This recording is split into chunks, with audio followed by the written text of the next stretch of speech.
Subscribe our YouTube channel and press the bell icon to never miss an update from CGPSC eGyan. Visit our website visualcard.com to get complete video series. Hello friends, मैं हूं शारदा और CGPSC ई ज्ञान में आपका स्वागत है। जैसा कि आपको पता है, हमारा पिछला लेक्चर कंप्लीट किस पे हुआ था? राष्ट्रीय आय पे। राष्ट्रीय आय पे हमारा कंप्लीट हुआ था। मैं आपको एक क्वेश्चन पूछना चाहूंगी कि राष्ट्रीय आय पर जो है मुद्रास्फीति का प्रभाव पड़ता है या नहीं पड़ता। आप लोग के लिए क्वेश्चन ये है कि राष्ट्रीय आय पर मुद्रास्फीति का प्रभाव पड़ता है कि नहीं पड़ता। अगर पड़ता है तो क्यों पड़ता और नहीं पड़ता है तो क्यों नहीं पड़ता। आप लोग मुझे वीडियो के लास्ट तक में सोच के कमेंट कीजिए, तब तक मैं आप लोग को अभी अगला जो हमारा टॉपिक है वो बताती हूँ, फिर लास्ट में मैं आपको आंसर जरूर बताऊंगी। ठीक, देखिए हमारा नेक्स्ट टॉपिक है निर्धनता। निर्धनता मतलब आपका क्या है?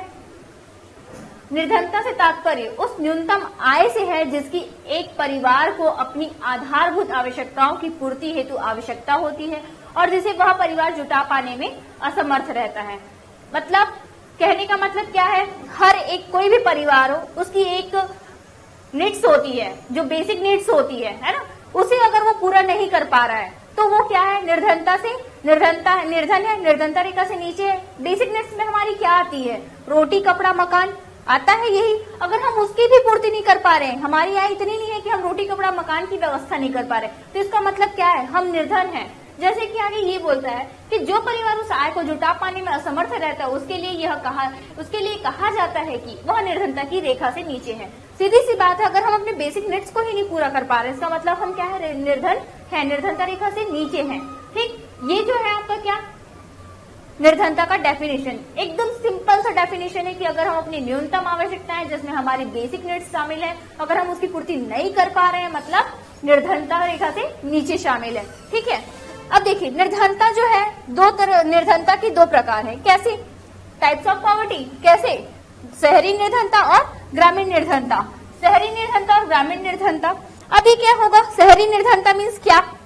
मतलब आपको पता है कि बहुत से लोग होते हैं जो मजदूर होते हैं, जो बड़े बड़े शहरों में जाते हैं काम करने के लिए, औद्योगिक नगरों में जाते हैं, है ना, औद्योगिक नगरों में जाते हैं काम करने के लिए, लेकिन उनकी इतनी मजदूरी या उनकी इतनी आय नहीं हो पाती है कि उस शहर में जाके अपने लिए रोटी, कपड़ा, मकान की व्यवस्था कर पाए।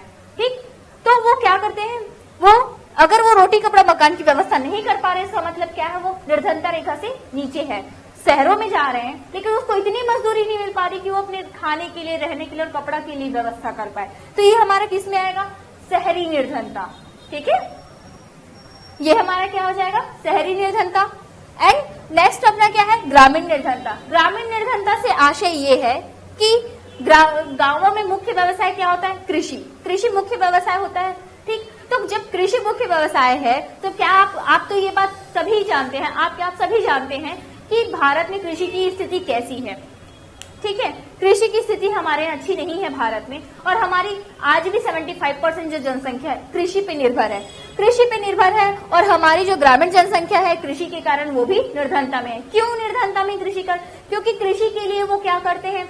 अपने लिए कुछ हो सकता है वो मतलब भूमि को किसी को उधार में दे देते हैं, या किसी से उधारी, अपने जो खेती बाड़ी करनी है उनको, तो वो उधार लेते हैं खेती करने के लिए, है ना, या किसी की जमीन को उधार लेके वो खेती करते हैं। तो उस तरह से क्या करते हैं लोग? कृषि में अपना जीविका निर्वाह करना चाहते हैं, लेकिन उसके बावजूद कृषि में ही इनको जो है एक्स्ट्रा अपना पैसा लगा के जो है इनको व्यवसाय करना पड़ता है। तो क्या इनको प्रॉफिट होगा? नहीं। इस स्थिति में क्या होगा? इनको लॉस ही होता है। इस तरह से ये क्या होता है? कर्ज में दबते जाते हैं, कृषि के लिए कर्ज लेते हैं, है ना, कृषि करने के लिए कर्ज लेते हैं। इस तरह से ये क्या होते हैं? कर्ज में दबते जाते हैं। तो ग्रामीणों में इस तरह से ये ग्रामीण क्षेत्र में क्या होती है? ग्रामीण निर्धनता जन्म लेती है। जब शहरों में लोग जाते हैं तो शहरों में जाके अपनी इतनी मजदूरी या उतनी आय प्राप्त नहीं कर पाते जिससे अपनी बेसिक नीड्स को पूरा कर सके, तो वो क्या होती है? ग्रामीण आपकी निर्धनता। और जब शहरी निर्धनता। और जब ग्राम में जाओगे, अगर कृषि हमारा मुख्य व्यवसाय है, अगर हम उसी को ही कर्जों में आकर लेके जा रहे हैं, कभी सूखा आ रहा है, कभी बाढ़ आ रहा है, तो उस वजह से हम कर्ज लेते हैं, तो अगर हम उसको कर्ज लेके अगर उसकी पूर्ति कर रहे हैं तो भी हम किस चीज की जन्म हो रही? ग्रामीण निर्धनता की जन्म हो रही। समझ आया आपको कि ग्रामीण निर्धनता और शहरी निर्धनता कैसे बनती है, कैसे उसकी उत्पत्ति होती है? मैं उम्मीद करती हूँ कि आप लोग को ये क्लियर होगा। देखिए, चलो नेक्स्ट देखते हैं हम निर्धनता के माप। देखिए नेक्स्ट अपना है मापन के प्रतिमान। किसके? पॉवर्टी के मापन। कैसे हम इसको मेजरमेंट कर सकते हैं? दो तरीके से, निरपेक्ष एंड सापेक्ष। निरपेक्ष रिलेटिव मेजरमेंट है एंड सापेक्ष आपका एब्सोल्यूट मेजरमेंट है। देखिए निरपेक्ष को भी दो तरह से आप पता कर सकते हैं, किस बेस पे, लॉरेंज वर्ग और गिनी गुणांक। दो तरीके हैं जिससे हम निरपेक्ष प्रतिमान को ज्ञात करते हैं कि गरीबी कैसी है, क्या है। ठीक, सापेक्ष प्रतिमान में यानी कि रिलेटिव मेजर में अपन क्या करेंगे, इसमें जो है सापेक्ष गरीबी से स्पष्ट होता है कि विभिन्न आय वर्गों के बीच कितनी असमानता है सापेक्ष गरीबी के मापन की। मतलब इसमें हम क्या किसको बेस बना रहे हैं, आय, मतलब लोगों की आय में जितनी ज्यादा डिफरेंस होगी, लोगों के आय में जो जो डिफरेंस होगी, अलग अलग आय वालों की वर्ग अलग अलग होगी, उसके बेस पे जो है हम क्या निकालेंगे, सापेक्ष प्रतिमान निकालेंगे। इस तरह का सापेक्ष प्रतिमान कहाँ होता है, विकसित देश। जैसे विकसित देश कौन से, जैसे कि आपका अमेरिका। अमेरिका में अगर उनको गरीबी का मापन करना है, अमेरिका में अगर गरीबी का मापन करना है तो किसके बेस पे करेंगे, सापेक्ष रिलेटिव मेजरमेंट के बेस पे करेंगे। ठीक है, क्यों, क्योंकि वहां के एक अगर साधारण व्यक्ति भी है तो वो भी एक अच्छे स्टैंडर्ड को फॉलो करेगा। ठीक, लेकिन उनके बीच में डिफरेंस कहाँ पे आएगा, आय के आधार पे। आय के आधार पे मतलब उनके बीच में डिफरेंस आएगा। उनके यहाँ बेसिक नीड्स सभी के पास है, रोटी कपड़ा मकान सभी के पास, उनके पास बेसिक नीड्स है, लेकिन उनके यहाँ आयों में असमानता रहेगी। हमारे यहाँ के में क्या है, हमारे यहाँ तो बेसिक नीड्स ही लोगों की पूरी नहीं हो पा रही, फिर तो आय असमानता बहुत दूर की बात है। ठीक है, नेक्स्ट देखो निरपेक्ष प्रतिमान। एब्सोल्यूट मेजरमेंट में क्या होगा आपका, इसके अंतर्गत जो है गरीबी के मापन हेतु व्यक्ति के आय और उपभोग व्यय के न्यूनतम स्तर को ज्ञात करते हैं। किसका, व्यक्ति के आय और उपभोग व्यय, व्यक्ति के आय और उपभोग व्यय, इसके जो न्यूनतम स्तर है उसको ज्ञात किया जाता है। किसके अंतर्गत, निरपेक्ष के अंतर्गत। व्यक्ति के आय और उपभोग, आय और उपभोग, वहां सिर्फ आय था, यहाँ पे आय और उपभोग, इन दोनों के न्यूनतम स्तर को ज्ञात किया जाता है। ठीक, इस आधार पर निर्धारित किए गए न्यूनतम उपभोग व्यय, न्यूनतम उपभोग व्यय को निर्धारणता रेखा कहा जाता है। इस आधार पर जो निर्धारित किया जाता है उसका है, वो क्या है आपका, न्यूनतम उपभोग व्यय। न्यूनतम उपभोग व्यय, इस न्यूनतम निर्धारित स्तर से कम व्यय करने वालों को गरीबी रेखा से नीचे रखा जाता है या नीचे कहा जाता है। क्या बोला जा रहा है, मतलब हमारे यहाँ उपभोग का एक न्यूनतम स्तर पैमाना तय कर दिया गया है कि आप इतने रुपए से कम खर्च करोगे या इतनी चीजों को आप उपभोग नहीं कर रहे हैं तो आप क्या हो, गरीबी रेखा से नीचे हो, आप गरीबी रेखा के अंतर्गत आएंगे। लेकिन अगर आप उन चीजों को क्रय कर पाने में, उपभोग कर पाने में सक्षम है तो आप गरीब नहीं हो, लेकिन अगर आप नहीं अफोर्ड कर पा रहे मतलब आप गरीब हो, ये कहना चाह रहे हैं। मतलब एक न्यूनतम उपभोग स्तर तैयार किया गया है। ठीक, वही आपको क्या कहता है कि इस मापन निर्धनता की माप करने वाले इस विधि को, जो निरपेक्ष प्रतिमान है, इस विधि को क्या बोलेंगे, हेड काउंट रेशियो बोलेंगे। इस विधि को क्या बोलते हैं, और एक तरह से हेड काउंट रेशियो बोलते हैं। भारत में जो है गरीबी का मापन किस बेस पे किया जाता है, निरपेक्ष प्रतिमान के आधार पर किया जाता है। क्यों, क्योंकि हम आपको पता है हमारे यहाँ उपभोग के आधार के जो न्यूनतम स्तर होगा आय और उपभोग के व्यय के, उनके न्यूनतम स्तर के आधार पर हमारे गरीबी का मापन किया जाता है। क्लियर, मैं समझ रही हूँ कि आप लोग को ये निरपेक्ष और सापेक्ष जो मापन है वो क्लियर हुए। चलिए विभिन्न अलग अलग जो डाटा है उसको देखते हैं योजना आयोग के अनुसार या अलग अलग समितियों के अनुसार। ठीक, देखिए नेक्स्ट है अपना जो योजना आयोग के बारे में कि भारत में निर्धनता का अनुमान अथवा निर्धनता रेखा का निर्धारण योजना आयोग द्वारा समय समय पर किया जाता है। हमारे यहाँ जो है योजना आयोग बहुत बड़ा भूमिका निभाता है किसमें, निर्धनता रेखा को निर्धारित करने में। ठीक है, इसमें देखिए योजना आयोग गरीबी रेखा का निर्धारण परिवारों के उपभोग व्यय के आधार पर करता है। किस बेस पे करता है, परिवारों के उपभोग व्यय के आधार पर करता है, परिवारों के उपभोग व्यय के आधार पर करता है। इस कार्य के लिए राष्ट्रीय नमूना सर्वेक्षण संगठन, जिसे हम क्या बोलते हैं, एनएसएसओ बोलते हैं, राष्ट्रीय नमूना सर्वेक्षण संगठन, राष्ट्रीय नमूना सर्वेक्षण संगठन एनएसएसओ देश भर में जो है परिवारों के उपभोग व्यय के आंकड़ों को इकट्ठा करता है। ये क्या करता है, देश भर के जो भी आंकड़े हैं उसको इकट्ठा करता है। किस बेस पे कर रहा है, मतलब ये काम जो है परिवारों के उपभोग व्यय के आधार पर, बेस क्या है, पर उपभोग व्यय के आधार पर करता है। कौन करता है, एनएसएसओ करता है।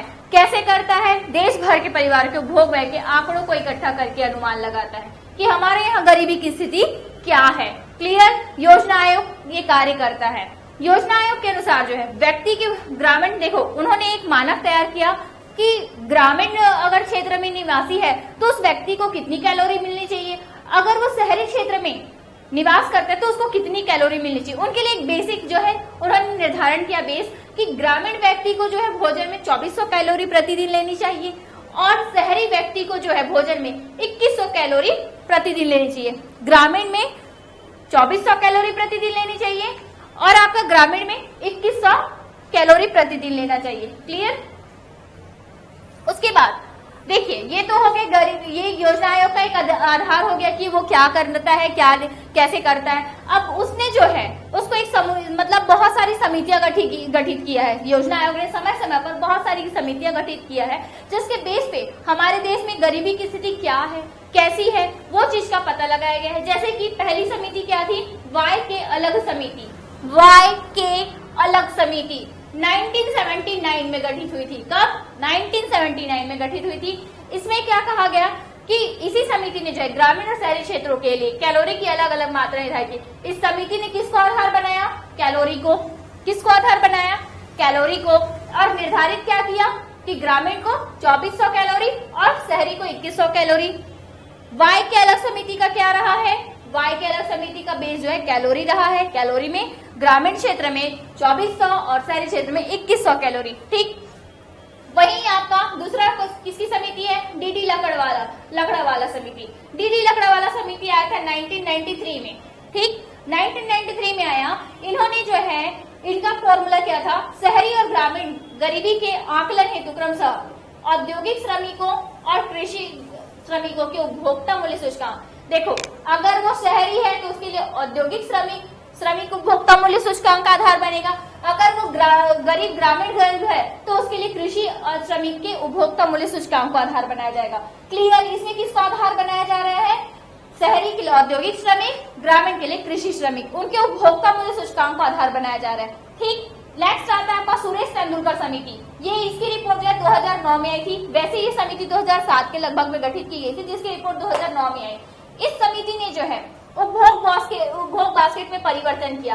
कैसे परिवर्तन किया? जैसे कि अभी तक हम देख रहे हैं कि पहले में से कैलोरी का बेस बनाया, दूसरे में उसके उपभोक्ता मूल्य सूचकांक को है ना, उसको मतलब श्रमिकों के जो भी है औद्योगिक कृषि श्रमिक है उनके उपभोक्ता मूल्य सूचकांक को बेस बनाया। तो इन्होंने उसमें चेंज ही कर दिया। एक्स्ट्रा चीज इसमें क्या जोड़ी? शिक्षा, स्वास्थ्य, मनोरंजन और अन्य जो भी टिकाऊ भोग है, जो एक व्यक्ति के जीवन में आवश्यक चीजें होती, उनको भी इन्होंने जोड़ा। और उस आधार पे जो है नया निर्धनता, जो हमारे यहाँ क्या स्थिति है निर्धनता की, उसका इन्होंने रिपोर्ट किया। ठीक, इसके बाद आपको पता है कि एक और आती है कौन सी? देखिए, एक और है आपका श्री रंगराजन समिति। श्री रंगराजन समिति क्या है? श्री रंगराजन समिति। ठीक, ये आई थी आपकी 2014 के लगभग में। इस समिति में क्या कहा गया था? इस समिति में ये कहा गया था कि अगर आप इतने रुपए से कम, इसका एक मानक है, इसने दैनिक उपभोग को बताया, अगर आप एक दिन में इतने से कम खर्च करते हैं तो आप इससे क्या है, इसमें निर्धनता रेखा में आएंगे। ठीक, मैं आपको जो है आगे यही बताने वाली हूँ कि किस में क्या क्या मानक रखे गए हैं। जैसे कि एक चीज मैं आपको एक डायग्राम से क्लियर कर देती हूँ। जैसे कि ये आपका वाई के अलग समिति है, वाई के अलग समिति। इसका आधार क्या रहा है? मैं यहाँ पे आधार को लिखा रही हूँ आपको। ठीक, किसके बेस पे क्या? यहाँ पे आधार कैलोरी था। ठीक, दूसरा डीडी लकड़वाला समिति, डीडी लकड़ावाला समिति, इसका आधार क्या है? ग्रामीण और शहरी, हमेशा ग्रामीण शहरी की बात हो रही है ना, तो उसको अलग से मेंशन करने की मुझे जरूरत नहीं है। ग्रामीण और शहरी, तो ग्रामीण और शहरी में औद्योगिक, अगर ये शहरी है, देखिए ये शहरी है तो शहरी के लिए क्या है? औद्योगिक श्रमिक, औद्योगिक श्रमिक। और वहीं अगर वो ग्रामीण है तो वो कौन सा श्रमिक होगा? कृषि श्रमिक। ग्रामीण है तो कृषि श्रमिक होगा। ठीक, ये दोनों का क्या रहेगा? इन दोनों का उपभोक्ता मूल्य सूचकांक रहेगा, उपभोक्ता मूल्य सूचकांक। वहीं आपका आता है तेंदुलकर समिति, तेंदुलकर समिति। तो तेंदुलकर समिति में आधार क्या बन जाता है? ये जो थे उस आधार के साथ में और क्या इंक्लूड हो रहा है? शिक्षा, स्वास्थ्य और मनोरंजन, साथ ही कुछ टिकाऊ भोग, कुछ मनोरंजन के और भी साधन होंगे जो टिकाऊ भोग में आते हैं, वो चीजें इसमें शामिल थी। ठीक, स्टूडेंट, आज का मेरा लेक्चर यहीं पे कंप्लीट हुआ। आपको मेरा लेक्चर कैसे लगा आप कमेंट सेक्शन में जाइए, कमेंट कीजिए और मुझे बताइए। अगर मेरे लेक्चर आपको अच्छे लगते हैं तो आप हमारे चैनल को ज्यादा से ज्यादा सब्सक्राइब कीजिए, लाइक कीजिए एंड ज्यादा से ज्यादा शेयर कीजिए। एंड आप लोग के लिए एक छोटी सी इन्फॉर्मेशन है कि हमने एक पेन ड्राइव कोर्सेज स्टार्ट किया है जो 2019 जो पीएससी है उसको ध्यान में रखते हुए अपडेट करते हुए हमने सारे अपने कोर्सेज जो है www.visual.com पर जो है अवेलेबल रखा। आप चाहे तो इसे जो है आप 4 अक्टूबर से हमारे यहाँ संपर्क कर सकते हैं और आप हमारे वेबसाइट www.visual.com में जाके आप संपर्क कर सकते हैं। Thank you. Subscribe our YouTube channel and press the bell icon to never miss an update from CGPSC eGyan. Visit our website visualcard.com to get complete video series.